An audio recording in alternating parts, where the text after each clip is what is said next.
우리 다 같이 사도신경으로 우리의 신앙을 고백하도록 하겠습니다. 나는 전능하신 아버지 하나님 천지의 창조주를 믿습니다. 나는 그의 유일하신 아들 우리 주 예수 그리스도를 믿습니다.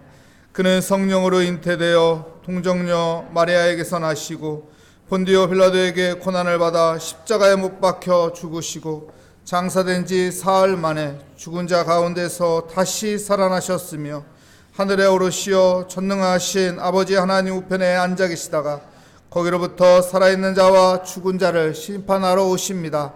나는 성령을 믿으며 거룩한 공교회와 성도의 교제와 죄를 용서받는 것과 몸의 부활과 영생을 믿습니다. 아멘. 오늘 우리에게 주시는 하나님의 말씀은 예레미야 애가 1장 1절부터 5절까지 말씀입니다. 제 성경으로 구약성경 1143면에 있는 예레미야 애가 1장 1절부터 5절까지 말씀, 저와 여러분의 순서로 교독하도록 하겠습니다. 슬프다 이 성이여, 전에는 사람이 많더니 이제는 어찌 그리 적막하게 앉았는고. 전에는 열국 중에 크던 자가 이제는 과부같이 되었고, 전에는 열방 중에 공주였던 자가 이제는 강제 노동을 하는 자가 되었도다.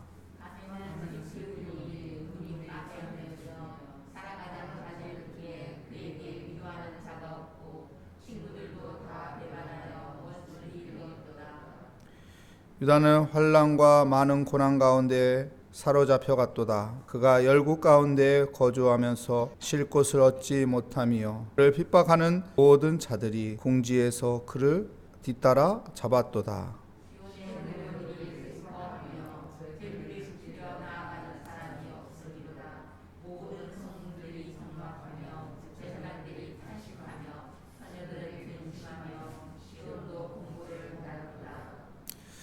그의 대적들이 머리가 되고 그의 원수들이 형통함은 그의 죄가 많음으로 여호와께서 그를 공고하게 하셨습니다. 어린 자녀들이 대적에게 사로잡혔도다. 아멘. 오늘 말씀의 제목은 슬프다라는 제목으로 하나님의 말씀을 증거하도록 하겠습니다. 예레미야 애가서는 예레미야가 쓴 애가서죠.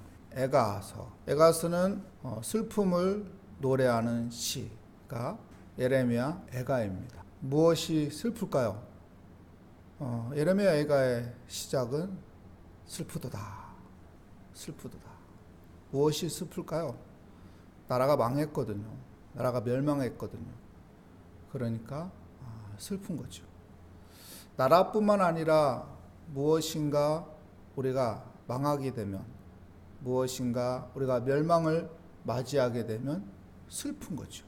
여러분, 그래서 우리가 기도해야 하는 것입니다. 아무리 사람이 계획하고 아무리 준비를 잘해도 하나님이 도와주지 않으면 우리가 감당할 수 없어 무너지게 되는 것입니다. 그래서 하나님의 도움을 받아야 돼요. 천지를 창조하신 하나님, 전능하신 하나님, 그 하나님의 도움을 받기 위해서 여러분 기도해야 하는 것입니다. 나는 기도의 파수꾼이다 라는 생각으로 가정을 위해서, 자녀를 위해서, 나라를 위해서, 교회를 위해서 중보기도하는 믿음의 사람이 되시기를 축복합니다. 오늘 1절 말씀 볼까요? 슬프다 이 성이여, 전에는 사람이 많더니 이제는 어찌 그리 적막하게 앉았는고. 전에는 사람이 많았대요. 근데 지금은 적막하게 앉아있다라고 말합니다. 무슨 말인가요? 하나님을 찬양하던 사람들이 전에는 많았는데 지금은 없다는 거예요. 전에는 하나님을 예배하는 자들이 그렇게 많았는데 지금은 없다는 거예요. 전에는 하나님을 헌신하는 자가 많았는데 지금은 없다는 거예요. 지금은 적막하게 앉았구나, 이렇게 말하고 있습니다. 우리 신앙생활에서 가장 중요한 것은 무엇일까요? 많은 부분이 있지만은 가장 중요한 것은 여러분 예배입니다. 오늘 4절 말씀 볼까요? 4절 말씀에 보면은 시온의 도로들이 슬퍼하며 절기를 지키려 나아가는 사람이 없음이로다. 절기를 지키러 나가는 사람이 없다. 하나님을 예배하러 나가는 사람이 없다. 하나님을 찾는 사람들이 없다. 하나님의 은혜를 기억하는 사람들이 없다. 슬프죠. 슬퍼. 여러분, 유럽의 교회를 가보면은, 저는 유럽을 가보지 않았기 때문에 제 눈으로는 직접 보지는 못했지만은 소식으로는 유럽의 교회들이 성도들이 없대요. 유럽의 교회가 팔려가지고 그 교회가 술집이 되기도 하고 카페가 되기도 하고. 왜요? 교인들이 없으니 교회가 텅텅 비고 건물을 일반인에게 넘기는 거죠. 슬픈 일이죠. 예전에는 그 건물들 안에 하나님을 예배하는 사람들이 모였을 거고, 예전엔 그 교회 안에 많은 사람들이 하나님을 찬양하며 하나님 앞에 헌신하는 사람들이 모였을 텐데 다 어디로 가고 이제는 없고 건물만 존재하고 건물을 일반인에게 팔아넘기는, 일반적인 건물로 사용하게 되는 안타까움, 슬픔이죠. 슬픔이요. 여러분, 한국교회의 긴장은 무엇입니까? 한국교회 역시 유럽처럼 되면 어떡하나. 유럽처럼 되면 어떡하나. 한국 기독교가 그렇게 오래된 것도 아닌데 100년 조금 넘은 건데 잠깐 부흥의 맛을 보았다고 떵떵거리지는 않았나. 중요한 거는요, 무너지지 않기 위해서는 기도의 파수꾼을 세워야 한다는 거예요. 기도의 파수꾼. 왜 유럽 교회들이 그렇게 무너졌을까요? 여러분, 왜 유럽 교회들이 그렇게 성도들이 없는 교회가 되었을까요? 기도의 파수꾼을 세워야 하는 것입니다. 기도의 파수꾼이 세워져야 교회가 무너지지 않고 가정이 무너지지 않고 그 사람의 신앙이 무너지지 않게 되는 것입니다. 나는 기도의 파수꾼이라는 이 결단을 가지고 여러분 기도하는 믿음의 사람이 되시기를 축복합니다. 오늘 2절 말씀 볼까요? 2절 말씀에 보면은 밤에는 슬퍼우니 눈물이 밤에 흘리어. 여러분, 밤마다 슬퍼운데요, 그 눈물이 밤에 흘러낼 정도로 슬퍼운다. 슬퍼운다. 밤마다 얼마나 슬프면 이 뺨에 눈물이 줄줄 흘리도록 눈물을 흘리겠습니까? 여러분, 이런 슬픔을 우리가 맞이하지 않기 위해서 기도해야 하는 것입니다. 주의 말씀을 붙잡아야 하는 것입니다. 하나님의 도움을 받아야 하는 것입니다. 하나님을 의지해야 하는 것입니다. 하나님께 맡겨야 하는 거예요. 그래야 그 은혜의 때, 그 은혜의 시기, 그 은혜가 계속 유지되는 거예요. 유지되는 거예요. 그냥 우리가 당연시 생각하면 안 됩니다. 당연시 생각하면 안 돼요. 아유, 큰 변화 없는데, 이렇게 신앙생활해도 큰 탈 없는데, 괜찮아. 남들도 저렇게 생활하는데, 코로나 오면서 패턴이 다 바뀌었는데, 생활이 다 바뀌었는데, 신앙의 모습들이 바뀌었는데, 괜찮아. 마음만 가지고 있으면 되지. 꼭 기도의 현장에 나가야 돼? 꼭 예배의 현장에 나가야 돼? 꼭 신앙의 헌신의 자리에 나가야 돼? 괜찮아. 괜찮아. 괜찮아 하다가 한순간에 무너지는 겁니다. 그때는 내 뺨에 눈물 흘리면서 그때 기도했어야 하는데, 그때 믿음 지켰어야 하는데, 그때 신앙 지켰어야 하는데 후회하게 되는 것이죠. 여러분, 기도하는 사람이 되시기 바랍니다. 하나님은 우리에게 기도하라고 해요. 기도하라고. 왜요? 기도하면 하나님께서 지혜 주시는 것이고, 기도하며 하나님의 능력이 우리에게 주어지는 것이고, 기도하며 하나님께서 지키시고 인도하시기 때문입니다. 우리는 하나님을 믿는 사람입니다. 우리는 하나님을 의지하는 사람입니다. 그렇기 때문에 기도의 삶을 살아야 하는 것입니다.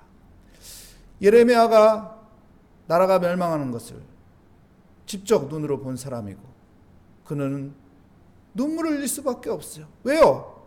살 길이 있었는데, 막을 길이 있었는데, 해결책이 있었는데, 그 나라가 그냥 망해버렸으니까. 그 민족이 망해버렸으니까. 그 나라의 그 가족들이, 모든 사람들의 슬픔을 가져야 하니까 눈물이 더 많이 나올 수밖에 없는 것이죠. 눈물이 더 많이 흘릴 수밖에 없는 것이죠. 예레미야 애가는 조가와 같이 슬픔을 노래하는 시지만은 이 속에는 또한 예레미야가 하나님을 향한 소망의 메시지가 있습니다. 하나님은 우리에게 소망의 메시지를 주고 있습니다. 우리 5절 말씀 볼까요? 그의 대적들이 머리가 되고 그의 원수들이 형통함은 그의 죄가 많음으로 여호와께서 그를 공고하게 하셨습니다. 그의 죄가 많음으로 여호와께서 그를 어떻게 하셨다고요? 공고하게 하셨다고 말합니다. 무슨 말인가요? 하나님께서 공고하게 했다는 것이죠. 하나님께서 공고하게 하셨다. 하나님께서 이 슬픔을 느끼게 하셨다. 하나님께서 이 슬픔을 알게 하셨다. 여러분 디모데후서 2장 20절을 보면은 큰 집 이야기가 나오죠. 거기에는 금그릇, 은그릇, 나무그릇, 질그릇 다양한 그릇이 있다. 그런데 쓰임받는 그릇은 무슨 그릇이냐? 금그릇이냐? 은그릇이냐? 아니라고 해요. 깨끗한 그릇이다. 깨끗한 그릇. 깨끗한 그릇. 하나님께서 진노하시는 이유는 무엇일까요? 깨끗한 그릇. 죄로 하여금 더러워진 그 그릇을 깨끗하게 하기 위해서. 이스라엘 백성 하나님의 사람들을 하나님은 깨끗하게 하고 싶은 거예요.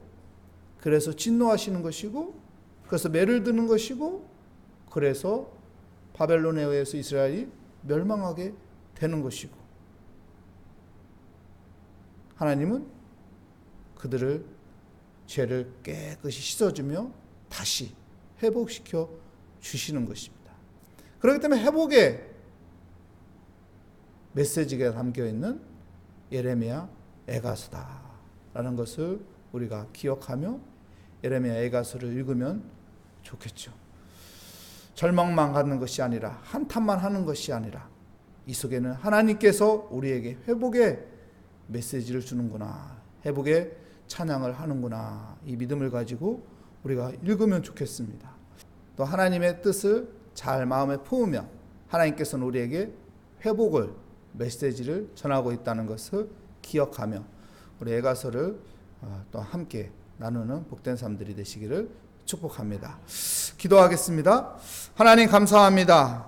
주의 은혜 가운데 하나님 오늘 또 주님을 찬양하며 주님을 예배하며 하나님 살기 위해 기도의 자리에 나왔습니다.